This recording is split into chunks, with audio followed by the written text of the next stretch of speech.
Mr. Speaker, I rise in support of the motion which speaks to the amendment,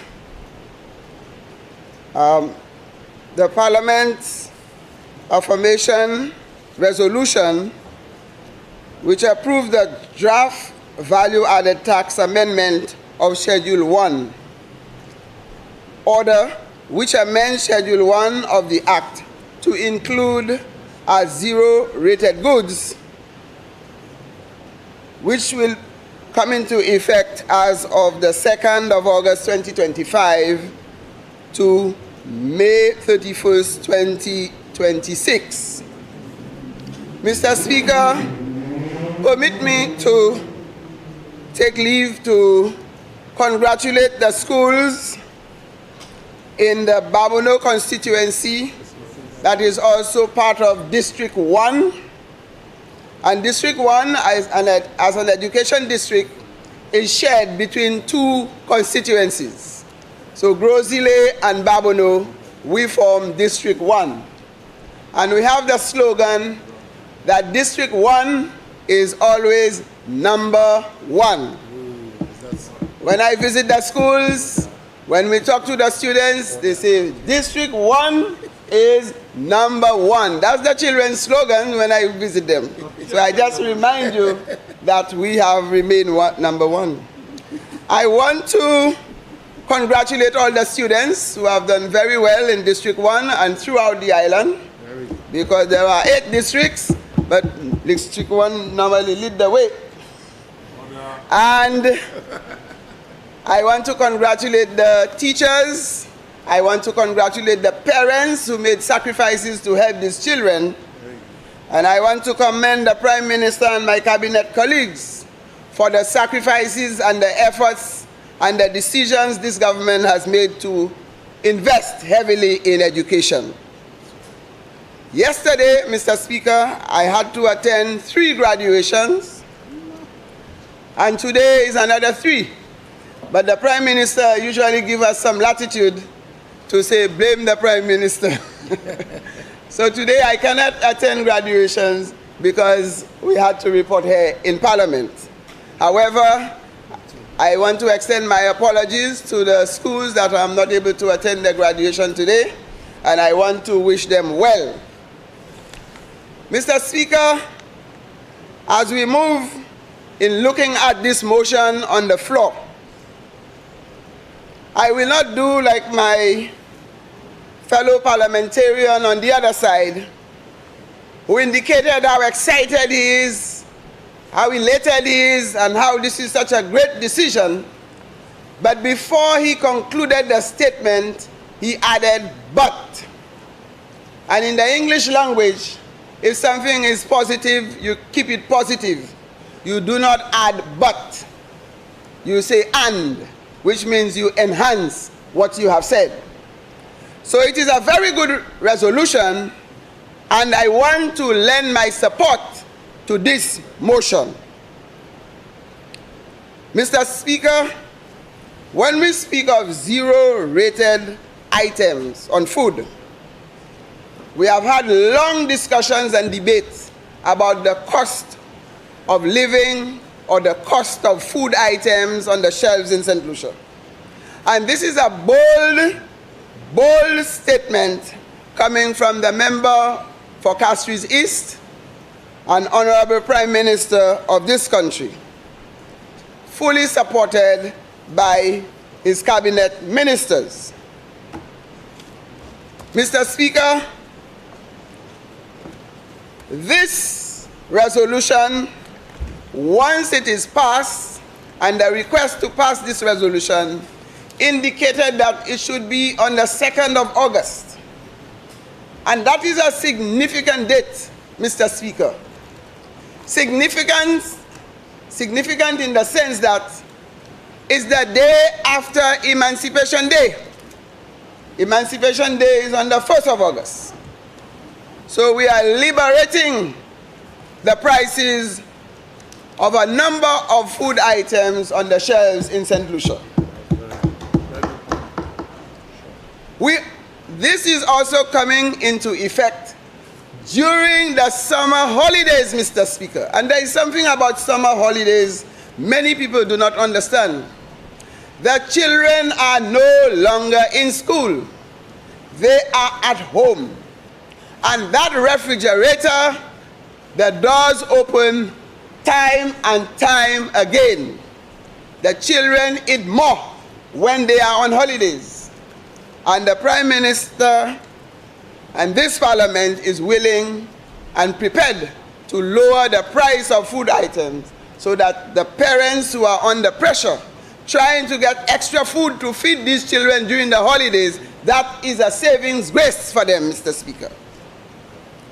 Mr. Speaker, this move by the member for Castries East and the Honorable Prime Minister is a continuation of what he has started since he assumed office. That is, 1, to ease the pressure on the lives of the ordinary people. And people don't appreciate that. Those of us who are not ordinary, those who have not gone through ordinary life will not understand that language. And there are some persons who have not gone through the struggles. They don't understand when a family gets up and they do not have food to put on the table. They have never visited some of the homes, Mr. Speaker. When you look up, you see the sky. Because these galvanized are rotten, you can see the sky through the roof. And the Prime Minister has come in and provided support for these people to put new galvanized on these roofs. And it will take many years for these galvanized to get rotten. And now we have the issue of minimum wage. And the minimum wage, for those who don't know what it is minimum. And persons who can pay a little more than the minimum, we will be happy that they will give it. But at least the Prime Minister has put a bar and said nothing below that, as long as you have worked for 8 hours a day, 40 hours a week, and you work for a full month, you're entitled to the minimum wage of $1,131, Mr. Speaker.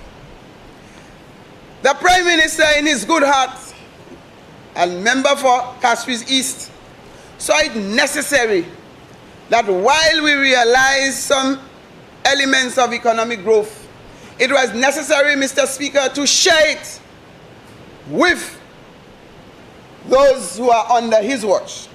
And for Christmas, people got a Christmas bonus of $500. People said, hooray. This is the first time they had seen this in St. Lucia. Mr. Speaker, we look at the issue of pensioners. And pensioners, the government has seen it fit to put a ceiling, a bar. And no pensioner working for government, somebody who had worked for government for years and become a retired person, your pension should not be below $725, Mr. Speaker. You could imagine somebody at the end of the month do not have any other source of income and getting less, sometimes less than $300 a month, Mr. Speaker. This is what we call a government that is mindful and caring and putting the people first. Mr. Speaker, we have the issue of salary and salary increases. Government just concluded another round of negotiations, and public officers receive an increase of 13% salary increase. And a total of $35 million was paid tax-free to public officers. This is a government that is concerned about the welfare of the workers. And then, this is not just all, Mr. Speaker. When the government came in, we found a bill on the table for the government to pay, and the Prime Minister paid that. That was the back pay and salary increases that was negotiated by the former administration. So it means we did not start at zero. We started below zero. And when you start below zero, Mr. Speaker, you know you are talking about freezing point. We started at freezing point, below zero. It means we had debts piled up on the table, and the Prime Minister had to find the money to pay public officers their back pay and their salary increase before he began his work. And Mr. Speaker,